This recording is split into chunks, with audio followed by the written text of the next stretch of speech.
On Monday, Shams reported that Houston Rockets point guard Fred VanVleet suffered a devastating torn ACL that will likely keep him out for their entire 2025-2026 season. After the Rockets obtained Kevin Durant, they were viewed as a championship contender, and Fred VanVleet was a big reason that this team was viewed that way. Fred VanVleet averaged 14.1 points per game, 3.7 rebounds per game, and 5.6 assists per game for the Rockets last season. Another thing is Fred was also the team's floor general, which is also a very important role on the floor, and it's very hard to replace right now. You know what I'm saying? Like, this is the end of the offseason. You know what I'm saying? The Rockets already done made all their moves, you know, and the team was set. You know what I'm saying? This team did not have to make any moves. This team was perfect. This team was really ready to compete for a championship, and this is a very devastating injury right now.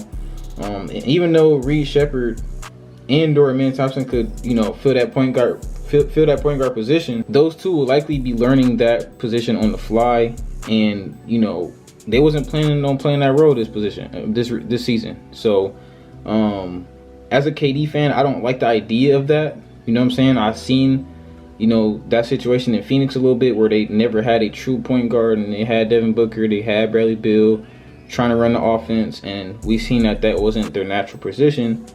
You know, even though Devin Booker tried to fill that role, he didn't do, you know, that bad at it. You know what I'm saying? He didn't do bad at it, but you could just tell it wasn't his natural position. He's a two guard, and you know, that led to more, you know, turnovers and just not good offense. You know what I'm saying? And that's not good during the playoffs. That's very bad during the playoffs. You want organized offense, and you don't want high turnovers. I've also seen a lot of people suggesting that the Rockets should sign Russell Westbrook to fill that Fred VanVleet role, but I honestly think that's unlikely to happen, and I just don't think it's a good idea. You know, we've seen KD and Russell play together already. They obviously didn't want to play together for a reason. That's not the most important reason, but also fit-wise. You know what I'm saying? The Rockets is also trying to win a championship. I don't think Russ, at this point of his career, can start for a championship contender. You know what I'm saying? I'm not on the Russ hate team or nothing like that, but I don't think Russ can start for a championship level team like this. I think Russ could be a good backup, but I don't think Russ could come in and start for this team and be effective. A lot of Rocket fans don't want this. I went down Shams' post, and everybody was commenting Russell Westbrook gifts and like just saying like, hey man, just sign Russ. And a lot of people has been posting that, like, why don't they just sign Russ? And you know, he would bring that veteran, you know, that veteran leadership, but I just don't think it's a good fit basketball wise. And with the team acquiring so many new players during the offseason, I just feel like the Rockets won't make, you know, a trade until it's deadline time. So yeah, until they make a trade for a starting point guard, it's likely that the sophomore Reed Sheppard will, you know, get an increased role. He'll likely start for Fred VanVleet. Reed Sheppard didn't play much last season, so a lot of people might not know who Reed Sheppard is. I actually made a vid on Reed Sheppard last summer, so go check that video out. I'll leave that video link in the description. But I know the talent is there for Reed Sheppard. Like I said, the Rockets did draft him with the number 3 pick in the 2024 draft. And he also impressed me with his play in the summer league last summer. He was hooping. I had to make that vid on Reed Sheppard. I'm like, dang, who is this guy? I looked into his college career. He hooped in college, you know what I'm saying? So, Reed Sheppard, that guy, he can hoop. But to all my Rocket fans, on the optimistic side, Rocket fans, there's a ton of talent still on this roster, okay? It's not over. The Rockets can still possibly win a championship.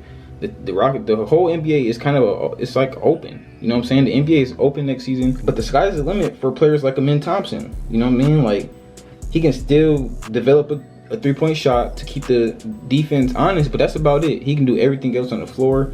Once he developed that 3-point shot to keep people honest, I feel like he's gonna be an all-star. He can even, you know. And then when we talk about the defensive side of the ball, we talk about Amen Thompson's defensive side of the ball, I feel like he can really be a defensive player of the year in the next couple years, bro. Like, I honestly think he's one of the best defenders in the league right now. I'm not gonna lie to you. Like, I don't know if that's glazing.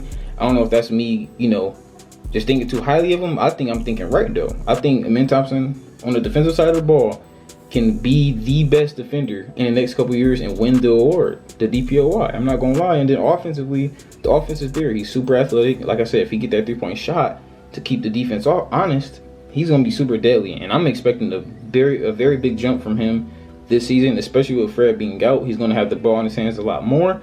He's going to be very fun to watch this season. I can't wait to see Amen Thompson hoop. And then the Rockets starting center, Alperen Sengun, is also going to be a problem this season, as he's been getting better playing in the Eurobasket. He was playing against players like Giannis. Sengun led Turkey to the silver medal, averaging 21.6 points per game, averaging 10.1 rebounds per game, and 6.6 assists per game. He also recorded a triple-double in the quarterfinals against Poland. Even though Sengun and Turkey lost to Germany, Sengun earned a spot on the All-Eurobasket team, establishing himself as a star, y'all. Alright? And now, last season, in all my videos, I told y'all, Sengun is my favorite Rocket. Now, y'all know KD, my favorite player of all time. KD on the Rockets now, so KD's automatically my favorite Rocket. But other than KD, Alperen Sengun is my favorite Rocket. Last season, I thought Alperen Sengun was the best player on the team all around. You know what I'm saying? I didn't think he was the best scorer. Jalen Green was obviously the best scorer. He was streaky, but he was the best scorer. I think all around Sengun was the best player because he's also a very good facilitator at the center position. You know what I'm saying? Like, he's very good at passing out those double teams, you know, getting the ball at the nail and just, you know, seeing the offense kind of like a little Jokic. You know, everybody calling him Baby Jokic for a reason. We gotta stop calling him Baby Jokic though, because he's making a name for himself. Like, Sengun is a problem in the league. He's no longer a young guy. Like, he's starting to really make a name for himself.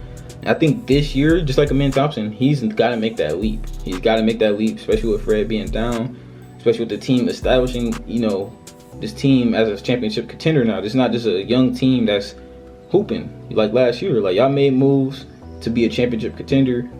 So this team know what direction they're going in, and they need players like Sengun for sure to take another jump in all levels. You know what I mean? So, like I said, man, I just went through a lot of the talent we got on the team. I didn't even talk about Jabari Smith. You know what I'm saying? It's a lot of upside for Jabari Smith on the defensive side.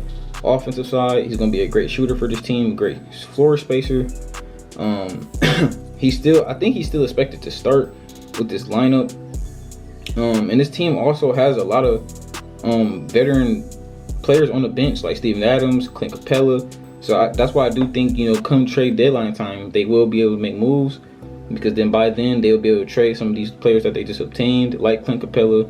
You know, they might not need all these centers. I didn't understand why they signed Clint Capella, because I already knew they was going to extend Steven Adams. You know what I'm saying? So I don't know what their plan is going forward. Like I said, this Rocket team got a lot of flexibility going forward as far as like trading players. You know, they got other players like Tari Eason, you know, more young guys to trade. Like I said, if Reed Shepherd, you know, step up his play, maybe they could trade him, you know, get a starting player that could start point. You know, I don't know what's going to happen, but like I said, I do think right now a trade is very unlikely. I do think the Rockets signing Russell Westbrook is very unlikely, okay?